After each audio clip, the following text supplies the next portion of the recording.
welcome to the latest episode of the Give My Head podcast with me, Tim McGarry, and my comedy colleagues, Michael McDowell and Damon Quinn.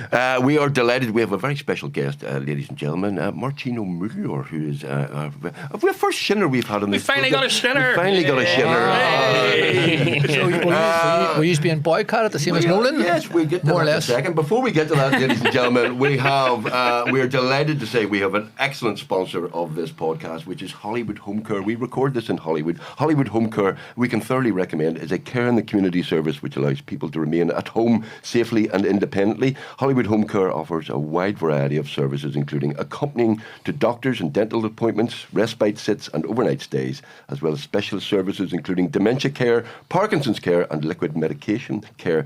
They are both trust and privately funded. To find out more, visit Hollywood Home Care's services, hollywoodhomecareservices.co.uk, or give them a call on 03895 907 244. Hollywood Home Care, thank you very much for your support. A really excellent organisation, and I know that from various people who use Hollywood Home Care, and people want to remain in their home as long as possible. And well, you know, care homes are very expensive, and people like to stay at home. So Hollywood Home Care, superb service, and thank you very much for your valued support. Did they take it to the pub? They probably do take it to the pub. That would be respite for us, wouldn't it? Scored a 2 in front of them. Scored a 2 from the. I'm not sure if that is included in the official services of Hollywood Home Care, but we should recommend that to them. Máirtín Muilleoir, you are more than welcome, sir. Thank you very much for joining us on. Well, it's great to be here for your Orange Fest season podcast with your usual diplomacy. It's good to be here in the heart of Hollywood. Ladies and gentlemen, people will know Máirtín Muilleoir, former Sinn Féin councillor, former Sinn Féin Lord Mayor of Belfast, former Sinn Féin Finance Minister for Finance, now businessman extraordinaire. Every time I hear you, Máirtín, you are on advocating for Belfast and saying very nice things for Belfast and pushing Belfast very strongly. Well, it was part of the contract back in the day, but of course nobody under 70 knows me, but that's good news for you guys. I think just about you're in there. You're in the right demographic, but you know, when you look at all the things that divide us, and just yesterday I had a few visitors in from Chicago, and they said, "Oh my God, you've walls! You still have walls!" I'm saying, "Yeah, we're still a quite divided people." But the one thing that does unite people is people willing to gather around and say, "Look, we are proud to be from Belfast." Yeah. Sometimes they're proud to be from Ulster, but they're not sure if it's 6 counties or 9 counties. But most people are proud to be from Belfast. So it's a very strong foundation to build on. And it means you don't have to use the word Northern Ireland. Because you can say, I'm very proud to be from here. And you don't have to say, you just want to say, I'm proud to be from Northern Ireland. And you can just pull short and say, I'm proud to be from Belfast. So we made hay with that. And I think it remains a successful brand. It's not exactly I love New York, but it's strong, yeah. Well, first of all, how come we can't get a shinner to talk to us apart from yourself? You're no longer connected with the party. Are you with the party? Are you? Well, you just aren't in the know anymore, guys. That must be things it. Move on. All your contacts are in Milltown Cemetery. It's no use to anybody. No, you just need to. You need to speak to the right people. The Masonic sign would have helped, you know. So you need to avoid the press up, but maybe you don't ask nice enough. We do. We ask very Very nicely. nice. We have people who say, yes, we'll sort out. We'll try and get you Michelle, and then. Oh wow! You went for the top. yeah. Okay, so then you finally. No. I can't believe what choice I was: 3rd, 4th, 5th. Okay. No, but Máirtín, This is your apprenticeship. Consider this your apprenticeship. This is thank you very They'll be much. listening to this, they'll be saying, look, did he ask any hard questions? Well, you see, this is the thing. You see, you're from West Belfast. Damon's from West Belfast. Michael is from the very liberal dissenting Presbyterian branch of the Presbyterian Troublemakers. United Irishman, basically. Troublemakers, And I'm from North Belfast, but I'm not exactly Nolan. So don't be. I take that's a compliment, by the way, to myself. Oh, I'm the only person who doesn't boycott Nolan either. As I said, I've been a Nolan as well. Yeah. I'm just a boycott breaker. Yeah, good man. But you, Dissenter. Máirtín Muilleoir. There are other Marty Millers, other Millers who don't use the Irish name. Well, I have a brother who's sort of schizophrenic. He's Jerry Miller, a famous journalist, but he's also Garage on Muilleoir when he writes in the Andy Town News. But I famously went down when I was 21 and decided to take my stand against the occupation of our land by changing my name from Martin Miller to Máirtín Muilleoir. I went down to Trevor Smith's solicitor where my buddy worked. He was an apprentice, and we did the deed poll, and then we brought it in to be signed by Trevor Smith. So it's official. It's official. A famous solicitor, Belfast solicitor, and he looked at it and he said, Máirtín Muilleoir, Martin Miller. He said, God, God, no wonder he's changed his name to Martin Miller. Nobody could pronounce that. He didn't realise I was that bad. I was going the other direction. So I've stayed with Máirtín and Muilleoir since. And funny, my kids protested at some of that, and then we just knocked them in the line. And I see they're all over the world now, but they use Muilleoir, because what you find out once you get out of this place is that people have weird and wonderful names everywhere. Yeah. So, especially in America, I keep thinking they'll find it difficult, but in America don't care, because they're dealing with those long Polish names and so on.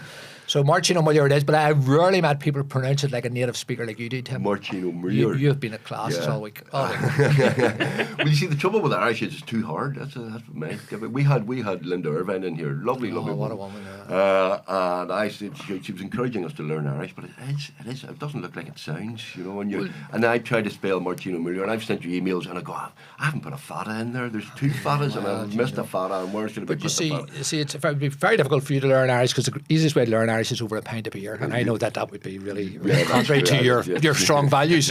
So the way to learn Irish is to speak it. I think they do that very well in the Tourist Project in East Belfast, where Linda is, and it's no harder than anything else. But you have to have a reason to learn it. So, like for example, when all the street names are in Irish, then when you have to speak Irish to get into the civil service, then everybody will find it a bit easier. Which is coming, Tim. Which is coming at a pace. So it's coming for you. Well, the road signs but you speak quite good Irish when you do speak Irish in your show. That's very kind of you. Perfect. Better than Jerry Adams. Oh God, I'm in trouble. You are in trouble now. You see, now we'll never get Jerry on the show. That's it. Yeah. I heard an apocryphal. It sounds apocryphal story, but I'd like it to be true. Which was during the Troubles, you were on a bus in West Belfast. Wow. Right. This is probably untrue, right? Yeah. The British Army went on the bus to ask people who they were and where they were going and whether they'd bombs or not. And they asked people their names. Yeah. And they came to Máirtín Muilleoir, and Máirtín Muilleoir said, Martin Miller. This is the story I heard, right? Does it end there? The soldiers then left the bus, and some people turned around to you and said, what happened to Máirtín Muilleoir? And you said, never tell the bastards your real name. Apocryphal. Is that apocryphal? It's probably apocryphal. It'd be great if it was true. Yes, but actually what we used to say to the poor old British soldiers was, it's a German name. I said, did you know Gert Müller? And they'd say, Gert Müller, German footballer. And I'd say, well, it's German. So they really never knew, the Brits really never knew whether it was Irish or wasn't Irish. So it wasn't... It was done deliberately to annoy them, was it? To make sure I think spell Muilleoir, make sure they get the fadas right. The interesting thing is when we were growing up in Andytown in the 70s, and going up to the youth club, being stopped by Brits, going up to the youth club, being stopped, coming out, people being scooped off the streets. You definitely were learning Irish because you wanted to be different from, and you wanted to say, no, listen, you may be from Burnley or Bradford and you're stopping us with your guns, but we speak another language. And when you're, about 50 years later, then it just becomes a lot of fun. So the great writer Hugo Hamilton, who wrote Speckled People, who was brought up a German-speaking father, an Irish-speaking mother, I think. And he talked about just when you speak Irish, and you meet people all over the world speak Irish, you move almost like into a portal, you go through a portal, and it's just so much fun and enjoyable. Right. So for me now, what started out as saying that they're going to let these bastards grind you down is now just one of the great joys of my life to be able to speak Irish, and it's great to see it having a moment. It is having a moment, isn't it? I mean, it's not just kneecap and stuff like that. There are street signs everywhere. And is there a proper revival? Is there? Are there more people speaking it? Well, I think we're doing what that great revolutionary King Charles, speaking about Scottish Gaelic.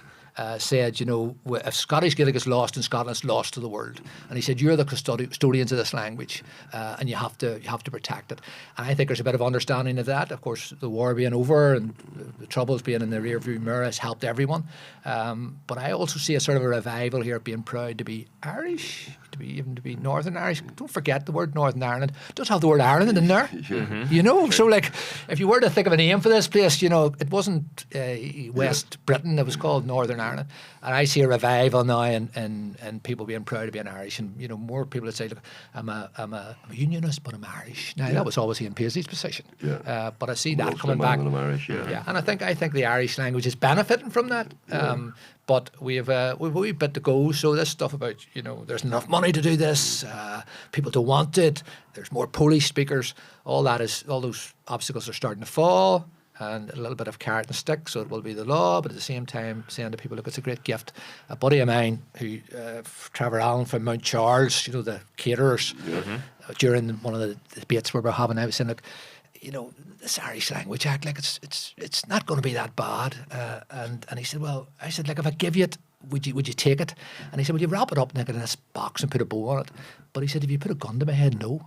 But he wrap it up very nice. So I think what's happening now partly is saying this Irish language is going to benefit everyone, and it's fun and it's all over the place and it's part of your heritage. But then there will be a little bit of, look, it has to happen. Yeah. It has to happen. It's not unlike fair employment. Yeah. That you remember people saying, no, we can't do that. It's too complicated. We can't do that. Yeah. But no, it's just run of the mill. So I see that, what they call normalisation. That's the technical term, guys, for linguists, the normalisation of language. I think that's happening at pace. Yeah. I think I first met you when you went into the council. To the late 80s, wasn't it? 87. 87, yes. The bastards, a student 85, they didn't elect me. Very bad. Two Alliance councillors were voted in from West Belfast in 85. It was a disgrace. The whole thing was a disgrace. Will Glendenning, wasn't it? Will Glendenning. Will and Pip. And Divis, they were very big in Divis. She did hard workers. They had a caravan on the Anderson Town Road. They had a weekly constituency. And Pip Glendenning, God rest her, was from my street. She was from Mung Gardens in the heart of Anderson Town. She just went bad. I don't know why. Well, I think, but remember, like, just because we're talking about the Irish language and stuff like that, but I remember that would have been like the first time that the Shinners had been elected, and I was actually working for the council at the time. Wow. So I think that when I joined the council, it was about 86. Sammy Wilson was Lord Mayor. Rhonda Paisley was the lady mayoress, what they called them in those days. But I remember the Sinn Féin going, taking their seats in the council, and it was chaos because they just couldn't deal with the fact that they had been elected and that they were coming into the council, but also they were speaking Irish as well, which was causing all sorts of ructions and grief. Like, and I remember Rhonda Paisley responded by speaking in French because she said she was a Huguenot. They hadn't thought about Ulster Scott at that stage. Like, that hadn't. Well, they hadn't stumbled upon that. That's a bit apocryphal because what she said, I could speak French, I'm Huguenot. And then there was a Belfast planning inquiry. And in my madness, I said, I want to address a planning inquiry about the green belt and so on, but I want to speak in Irish. And they said, okay, but we're getting you an Irish translator. And Julie, our tutor at Ulster University, I did my presentation, he translated it. And then they said to Rhonda Paisley, French. And she said, no, I don't speak French. but that's slightly unfair because we made up, we give her a very hard time. And when I met her father at the end, at the twilight of his political career, I apologised for that. And she's an artist, of course. I gave him a book about Troubles Art, what they call Troubles Art, and said, make sure you give her that, and tell her that's a little act of apology because we give her a very hard time. But the interesting thing for me about those years in the council was the council officers at the very top, a man called Cecil Ward. Oh, yes. God rest him. Remember him well. A very modest man. Wouldn't get any name a building after himself. No, not at all. No, but interesting old unionism or even old government. And right from the start, he said, listen, it may not like you here, but you're councillors and you have the right to discharge your responsibilities as councillors. And we're going to defend that. So you're going to go on all the committees. Yeah, they didn't want us. They tried to ban us from parking in the car park, and he said, "Well, that's illegal." But then at our first meeting of the Parks Department, there was 20 people on it, and the union said, "We're forming a subcommittee." There's 18 people on it. Guess who's not on this Parks subcommittee? And I think most of the senior officials knew that wasn't a good deal. Mervyn Elder, who was in charge of leisure, used to say to the unionists, "Guys, just have the votes. Just vote them down in the committee." But instead of that, they banned us from civic functions. They really tried to change I remember everything. going to council meetings then. I was an employee at the time, and they were chaos. Like, they were absolutely mad. Yeah. I mean, they were running around howling and singing, and every time they.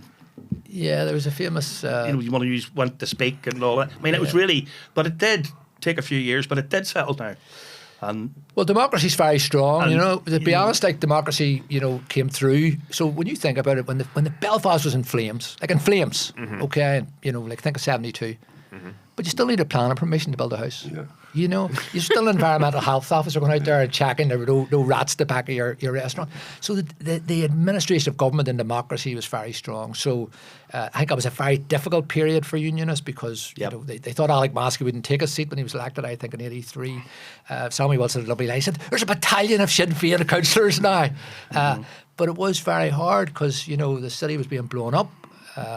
People were dying on their side of the house, and then they saw this Sinn Féin, they would call apologists, but representatives of everything they despised, but also the British government was telling them they would never tolerate. But they saw Sinn Féin councillors being able to come into City Hall and to represent their community.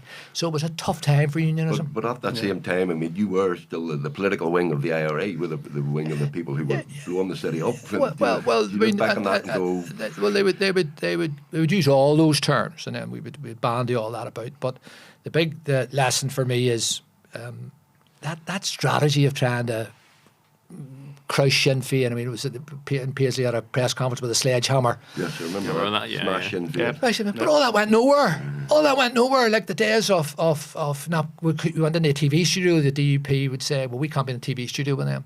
I mean, you used to remember all that. All that policy went nowhere. And the first break in that wall of, you know, isolation of Sinn Féin was when Bill and Hillary came, when Bill was in better odour. You know, we became in October 95 or November 95 to turn on the lights, the Clintons. Yep. And they said, we want to meet all the councillors on what we call on the marble in City Hall, the beautiful beneath the dome at the light in City Hall. I want to meet all the councillors. And Sammy Wilson and Nigel Dodd said, no, we will not stand in a line. It was actually sort of a half moon, you know, a line, half circle. We will not stand in a line with Sinn Féin, IRA. And Clinton said, well, that's okay, but we're going to meet everybody else. And that was the first time I started in 87, so I was in 85. It was the first time anyone in authority had said, look, we're not going to take this political vetting, this, you know, what was the word, quarantine. We're not going to take that. And from then it was all downhill for unionism. So where is it now? When I went into the council, Sinn Féin had 7 members out of 51. Then we had two by-elections when Will and Pickling Denning retired. But today in Belfast, Sinn Féin have 22 out of 60. And if my maths are right or is right, I think there are 15 unionists in Belfast City Hall, 15 out of 60. Now, that strikes me as being incredibly low, maybe it's 16. But so what happened? And part of what happened, of course, is make love, not war, demographics changed. But also the unionists, that whole strategy to get your pool of support gets smaller and smaller and smaller and smaller.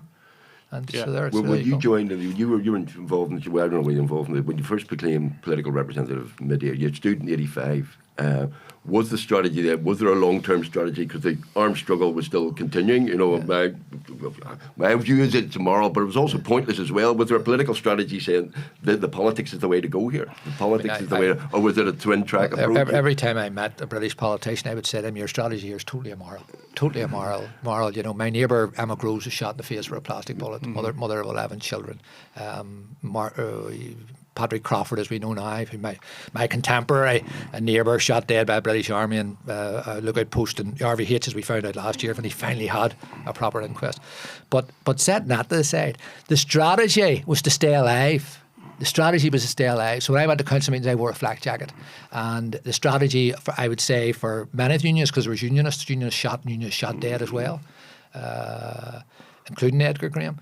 So I had never had any real aspirations to understand what the strategy, the big picture was. I was very much mid-management, if I even say that. But I was amazed when there was a ceasefire. I was amazed. I didn't see that coming because we were locked in this terrible, endless, cruel cycle of nothing. And I mean, the people who broke that then deserve great praise. But I didn't see that coming. So if you think I had any idea what the strategy was in 1985, I had no idea. But the hunger strike changed all this. Yeah, that's what I was going to say. My point was the hunger strike changed everything. A political strategy was developed from there because Bobby Sands was elected. But if it was, you know, you're looking at the wrong guy. But the important thing for me about many of the important things about Bobby Sands, that was the first time that a peaceful strategy in that era of Republicans. So, you know, no weapons, no guns, silence of guns, fasten yourself to death.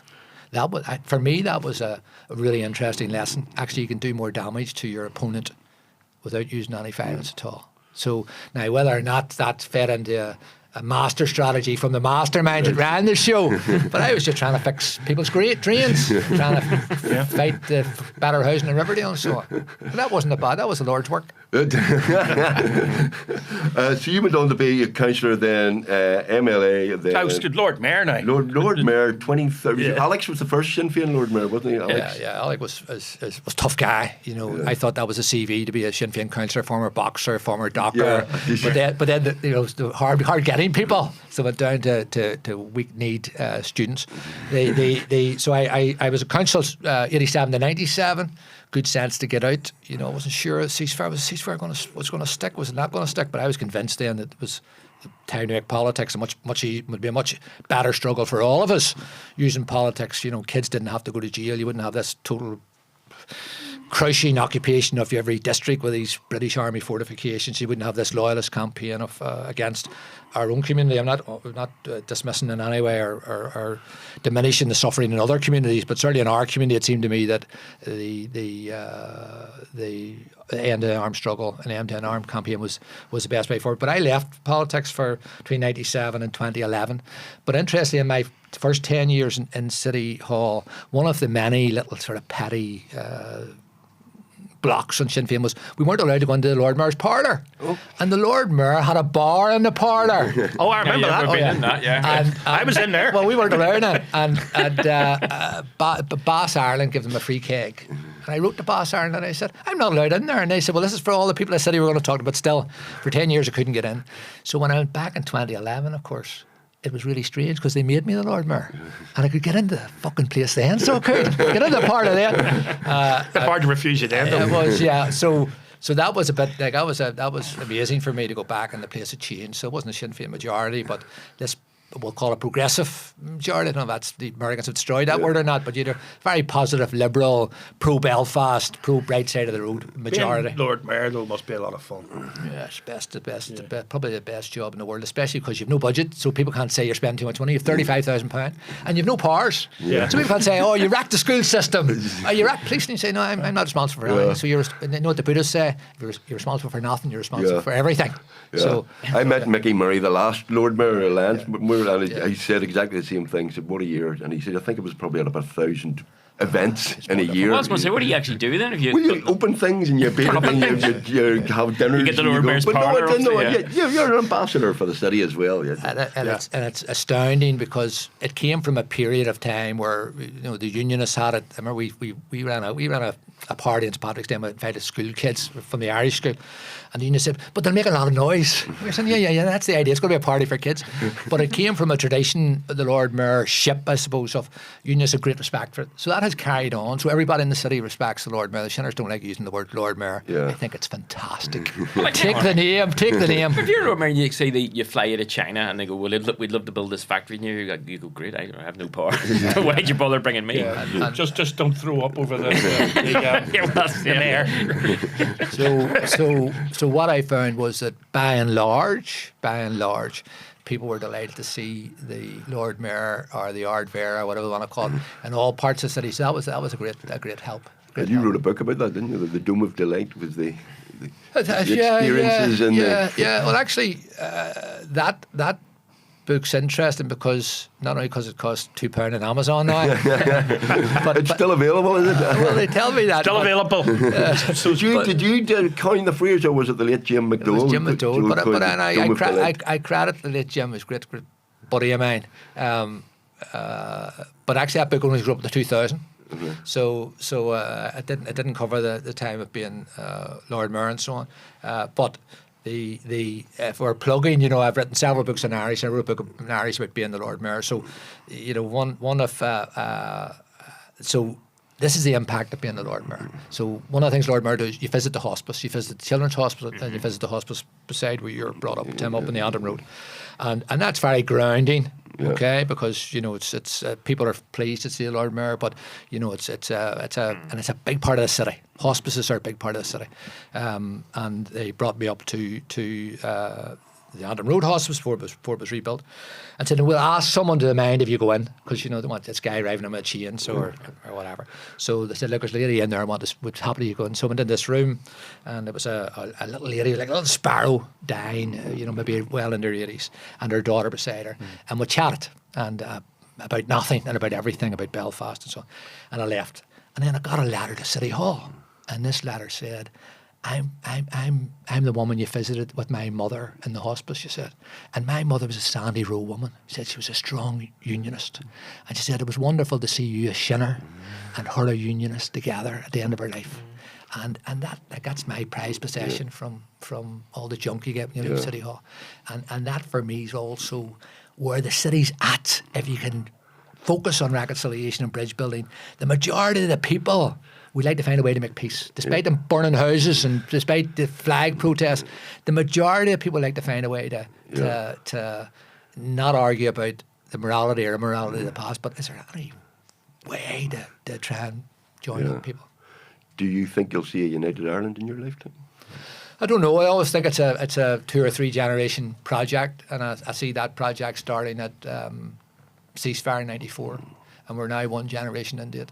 It'll probably take another generation to get United Ireland. It'll take a generation of transition. So if you change the education system and the kids start at 4 and already start at the system, well, then we're going to have to work through that for 14 years. So I'm in really no hurry. But it's well, I don't want to be disrespectful, but we're of a certain age. You mean we'll never see a track? But it could change at a heartbeat. But the thing that's going to, the thing that is going to clinch it is the fact that we're out of Europe. And who in his right mind wouldn't want to be back in the European Union for all its faults? A great peacemaking experiment. Broaden us out. We're really under the shadow of England, and we've managed to have a connection to the continent. And we lost that from Brexit. And when it comes to the vote, and whatever you think about United Ireland, you're getting back in the EU. Well, never mind United Ireland. Do you think you'll see Casement Park built in your life? Oh, what a mess that is. What a monumental mess. So that's why I keep on meeting people saying, no, it's all over. It's the ball's up in the slates if you can't build Casement Park. We remember the Brits in Casement Park. I remember the Brits. I remember taking part in 1968, taking part in School Sports Day and winning half a Kit Kat in Casement Park. Yeah, so that may be a metaphor for why things are not going very well here, despite my optimism. Maybe why you can't get Michelle O'Neill on the programme. Well, you list we're hoping out. List the things you won't. I personally will bring a note if you list the things you will not bring up. So Right. Casement Park can't be brought up. Is that right? That's all right. Okay. No, okay. We'll get that sorted, actually. Mention the C word. So you give up and became a very successful businessman. You ran the Andy Town News, became head of Andersonstown. What's it called? The Andersonstown Belfast News Media Group, yeah. Belfast Media Group, and then which owns the Irish Echo, isn't it? That's right, in New York. And you're back, and you spend half your life in America, don't you? No, well, funny if you. You seem to, because I used to follow you on Twitter. Well, yeah, well, sure. We're not allowed to be on Twitter anymore. Yeah, I know. It's all right. I've been blocked on Twitter. Really? I've been locked out of Twitter. What did you say? Nothing. No, I've been hacked. Oh, that's right. You're a crypto millionaire. That's Yeah. right. By the way, if you get a message from me, I'm telling you I'm a crypto millionaire. Don't believe it. He must be a successful businessman because he picked me up once on a jag. I was starting with a few years ago. Remember the black taxis? Remember them? Starting waiting on a black taxi, and next thing he turns up in his jag and says, "Here, where are you going into the town? Jump in." I think that was the Lord Mayor's car I picked you up on. So some financial advice for your. Now we're talking about crypto. Some financial advice for your listeners. All of them, both of them. If you want to make a small fortune, take a large fortune and invest it in newspapers. Yeah. Because there's no money in newspapers. But we had a really good run at it. We had North Belfast News, South Belfast News. We in our madness set up a daily newspaper called Daily Ireland, much to the chagrin of Michael McDowell and the Southern establishment for 18 months. But the day of newspapers is gone. But we're deeply committed to the idea that a community should have a voice. And fortunately for me, I'm stuck in the past. I think that voice should be linked into a newspaper, which... You bought an American paper, didn't you? Irish Echo, yeah. So the Irish Echo will be 100-year-old in 2028. Maybe a good time for me to the exit stage left. But I may be the only person in Ireland believes this, but I do believe that, newspapers, local newspapers are important, independent, real journalists, not AI, real journalists going to things, reporting on what, I really believe that everybody who passes away should have an obit. And people say, oh, they didn't do anything. I said, well, the 7 children lived in Navan Green. Listen, there's a story there, so tell the story. So the Irish government, our new funders, I'm surprised they weren't sponsoring this show. They're sponsoring everything else. Maybe you can have a word in. Yes. They're sponsoring everything else. So they actually now have a scheme where they're giving money to newspapers to hire journalists. And our friends in independent newspapers got 18 journalists plus 18 court reporters to defend local democracy. And I am about to be the first newspaper in the occupied area, which will receive a grant from the Irish government to employ 2 journalists who will start on July 14th. So, if you want newspapers to survive, you want local journalism to survive, government's going to have to fund it, I think. So not the North Korean model. Not I was going to say, I mean, how do you control the censorship? It's interesting when we deal with commission demand, and maybe you can't control the censorship, but maybe newspapers are always censored. They always say, we don't want our name on the advertisements. We're just providing the money, and then we'll check you spent the money at the end of the year. Right. Okay. But will they renew or not? So there are questions about independence. Can you criticise the Irish government if you're funded by the Irish government? Well, we're going to find out after July 15th. The money comes through July 14th. Watch that space. But I am a big believer in local, and that's become a bad word too. Because people think local, you think you're talking white only. Yeah. But I'm a big believer in community. Community, there's a safer word. Right. You told a story there, but you should probably tell it. But the first time you met Tim McGarry. Well, when we went. When did me? When did you? Were you lucky? When? Oh, maybe apocryphal. It may be apocryphal. Let's see. You on a bus. So when we were besieged in City Hall, we were hunkered down. They wouldn't let us go into the members' room to have the coffee, and it was really a really tough time, a real ordeal. And we said, we know who will save us: the Fair Employment Agency. Oh yes. Because there's a flag on the dome of City Hall, 365 days a year, and that's a disgrace in this shared city. So we reached out to our friends in the Fair Employment Agency, and they said, we're going to send you our top man. and they sent in a guy. And actually, send me? No, they didn't. No, they sent a guy. The guy I saw, I thought he was homeless. I gave him £1. It was Tim McGarry. Looking even more bedraggled. I understand as we age, we look a bit more bedraggled and through other and woebegone. But I remember Alec Maskey saying to me, he said, listen, why are they sending us a homeless guy to deal with our complaint?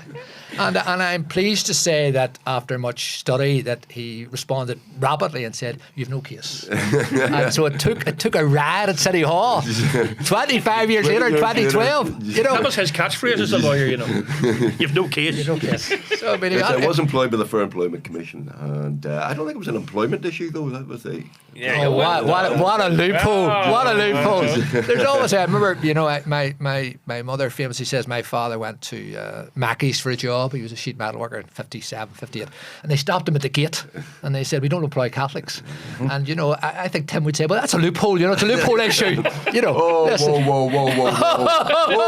That's apocryphal. That's a damn lie and a slur, my friend. I have people who still tell me that I was quite a good lawyer and got the money every night. Got the money. Tim Michael and I worked in the Fair Employment Commission, and it was one of those acts. 1989 there was a previous Fair Employment Act that was a bit weak and watery, and the 1989 Act genuinely did within a decade kind of have a real effect, and it's no longer an issue. I'm not saying that discrimination doesn't happen in employment. Of course, I'm not saying that, but it is a political issue. It's completely. Would you want us to include this in your obituary, or yeah? Well, I think that before you pass. My obituary's just going to say "da." So the reality is, this place has changed. Out of all recognition. And discrimination, there's a few holdouts, but discrimination is a thing of the past in the workplace. The workplace, the most integrated place we have when we go back to our segregated neighbourhoods, some of us, the most integrated place is the workplace. And that's another victory for common sense, for democratic politics. And the poor old unionists opposed that too, and used to, berate poor old Bob Cooper and so on. Another policy, another communist went nowhere, so, but that has changed. I think it's the better for all of us, Yeah. I heard you on Nolan recently. I know. I don't know what the hell was I doing. I was in the car. And you forgot. You couldn't get it off.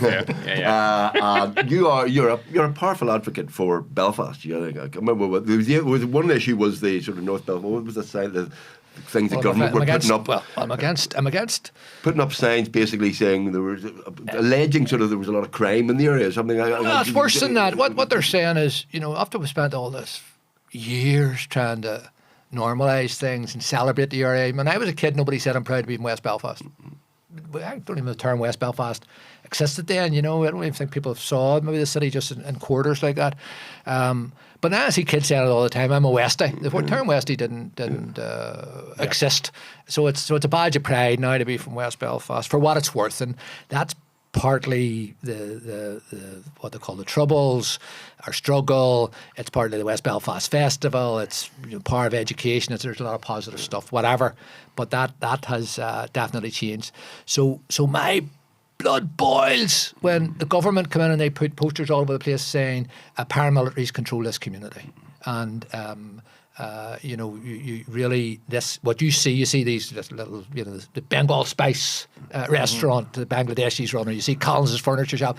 In fact, in the background are these nefarious characters, masked characters who are really controlling and pulling the strings, and that's not true.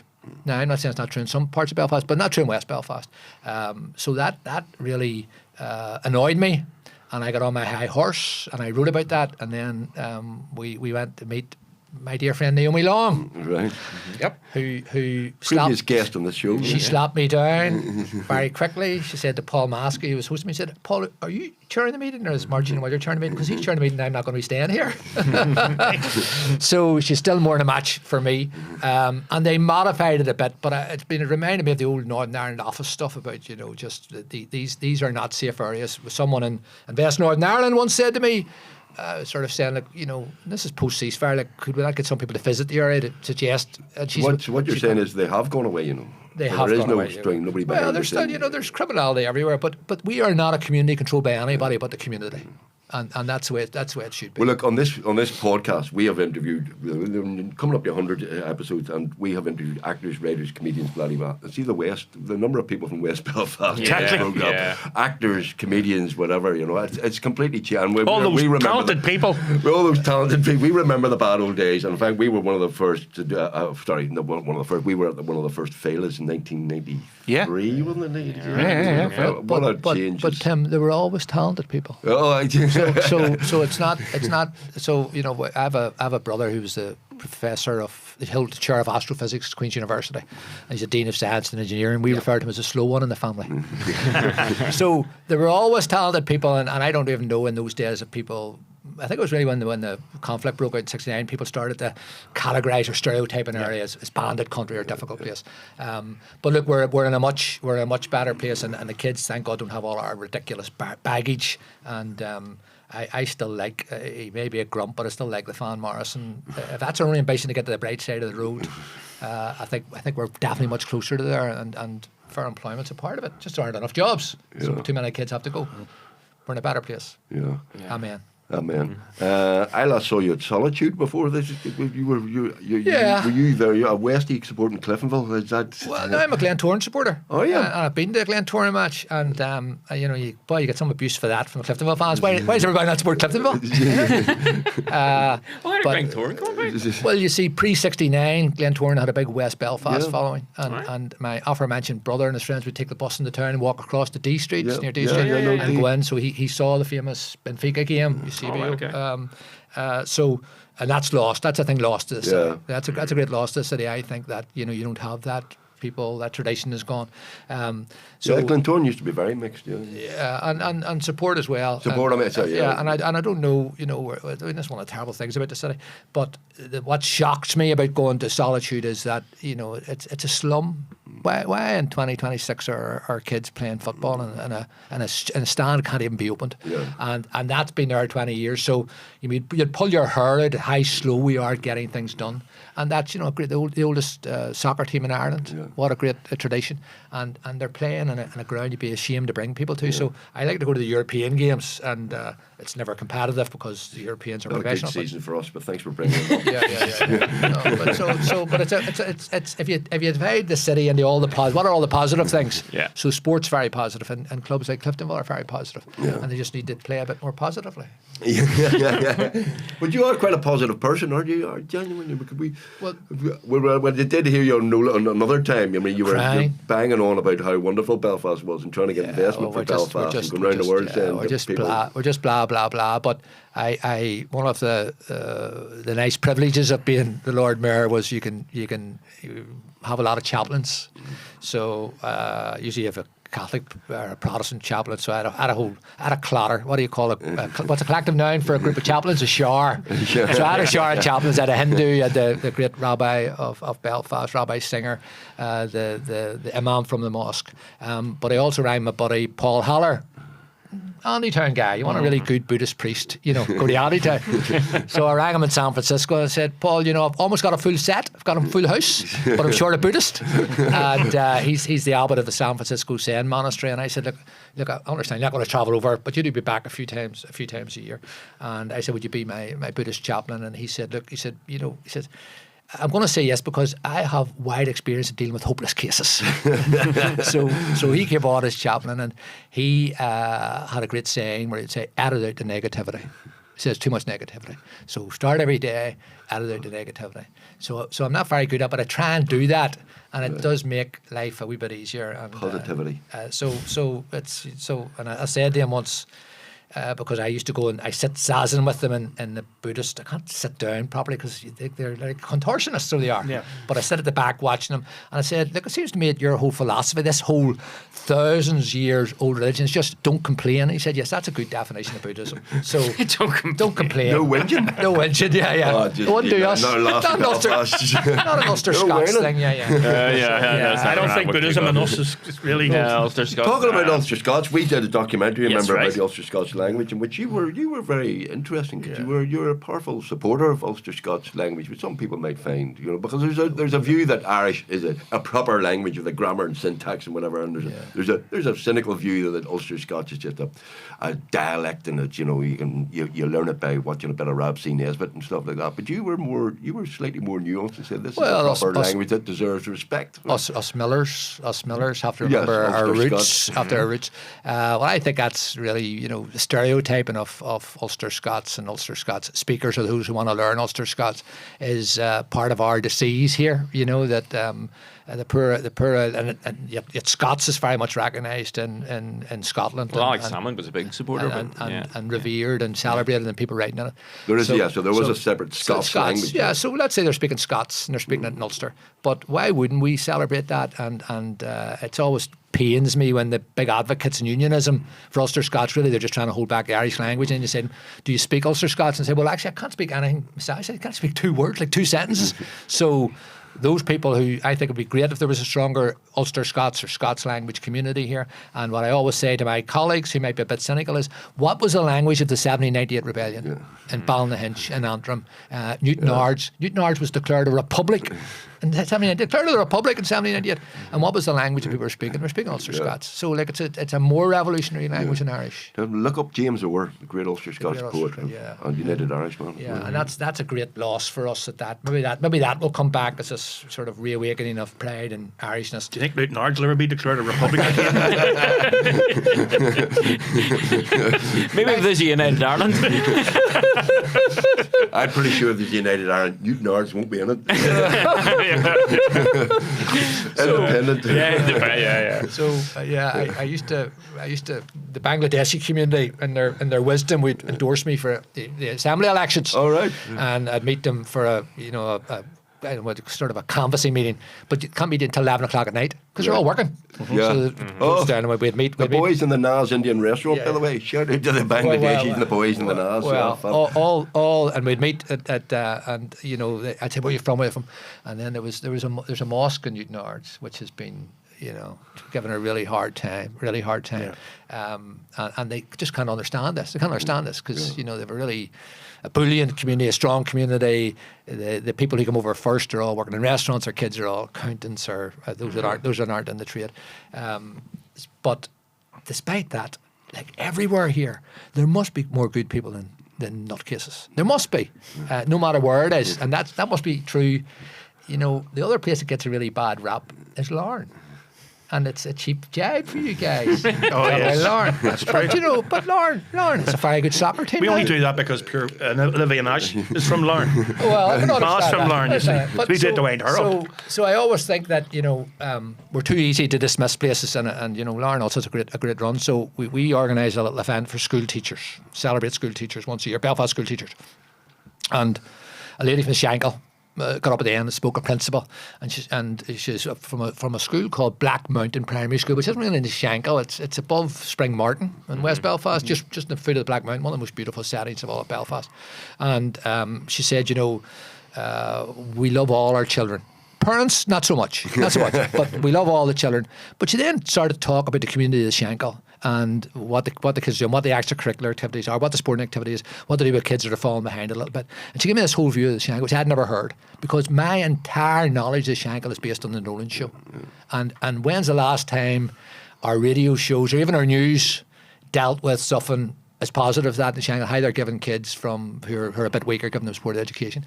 So that's one of our problems. I think we are too easy to dismiss entire communities, entire areas, and of course we're paying the fucking price for that, because who's been left behind? The kids in the Shankill. When you look at the educational achievement, right at the bottom is the Roma, above that the travellers, and then working class Protestant kids. And so we are paying the price for dismissing people and writing them off. And it's coming back to bite us in the bum. And it's now turning into this toxic anti-immigration stuff as well. With the latest bonfire with its no one controlled immigration, as if that was ever a thing here. And so if these kids are being left behind are pivoting towards that, then we're in for trouble. So you guys telling jokes about Larne, you are responsible. That's where it started. Anyway. You're being lectured by a Schiller. The morality of it. Máirtín, thank you very, very much. That was very interesting. Thank you for your positivity. We do appreciate it, and thank you for coming on the podcast. Listen, do you want positivity and no jokes about Larne? I'm doing a show in the Lyric Theatre on the 28th of August.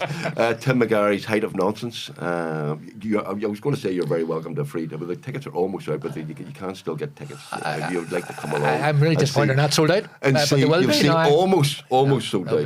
And all your shows sold out. Guys, thanks for all you have done over, I think it must be 7 decades now.